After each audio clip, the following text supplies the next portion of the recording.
चाहिँ अब आजको मन्त्री परिषदको बैठकले प्रदेश सरकारको प्रवक्तामा आन्तरिक मामिला तथा कानुन मन्त्री गोम्बु शेर्पालाई तोक्ने निर्णय गरेको छ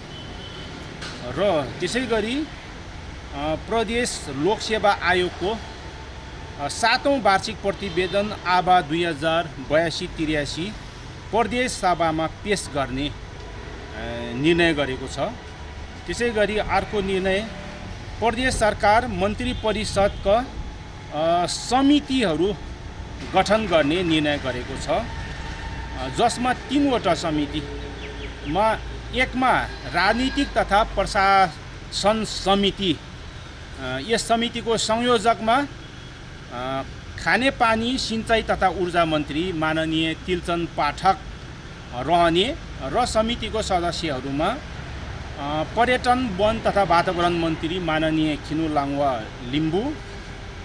र त्यसको सदस्यमा आर्थिक मामिला तथा योजना मन्त्री माननीय विदुर कुमार लिङथेप र सदस्यमा सामाजिक विकास मन्त्री माननीय गीता तिमसिना रहनुहुने निर्णय भएको छ र यो समितिको सदस्य सचिवमा प्रशासन महाशाखा हेर्ने प्रदेश सचिवले यसको सदस्य सचिवको जिम्मेवारी निर्वाह गर्ने निर्णय भएको छ र 2मा कानुन न्याय तथा प्रदेश मामिला समिति, यस समितिको संयोजक आन्तरिक मामिला तथा कानुन मन्त्री माननीय गोम्बु शेर्पा र सदस्यहरूमा पर्यटन वन तथा वातावरण मन्त्री माननीय खिनु लाङवा लिम्बू र आर्थिक मामिला तथा योजना मन्त्री माननीय विदुर कुमार लिङथेप र स्वास्थ्य मन्त्री माननीय इन्द्रमणि पराजुली रहने निर्णय भएको छ र यस समितिको सदस्य सचिवमा कानुन महाशाखा हेर्ने सचिवज्यूले चाहिँ प्रदेश सचिवले चाहिँ अब यसको सदस्य सचिवको जिम्मेवारी निर्वाह गर्ने निर्णय भएको छ। त्यसै गरी 3 नम्बरमा आर्थिक सामाजिक तथा पूर्वाधार समिति र यस समितिको संयोजकमा भौतिक पूर्वाधार विकास मन्त्री माननीय जीवन आचार्य रहनुहुने र यस समितिको चाहिँ सदस्यहरूमा खानेपानी सिंचाई तथा ऊर्जा मन्त्री माननीय तिलचन्द पाठक र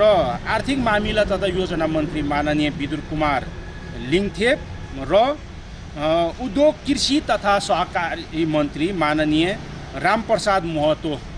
रहनुहुने र यसको सदस्य सचिवमा प्रशासकीय सुधार महाशाखा हेर्ने प्रदेश सचिवले चाहिँ अब यसको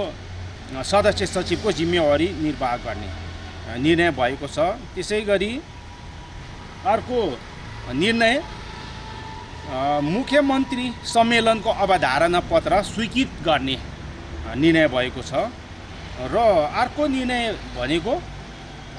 ग्रामीण सडक सञ्जाल सुधार आयोजना RCIPAF आयोजना कार्यान्वयन इकाइ PIU को आभा 2083-84 को अस्थायी दरबन्दी 23 स्वीकृत गर्ने निर्णय भएको छ।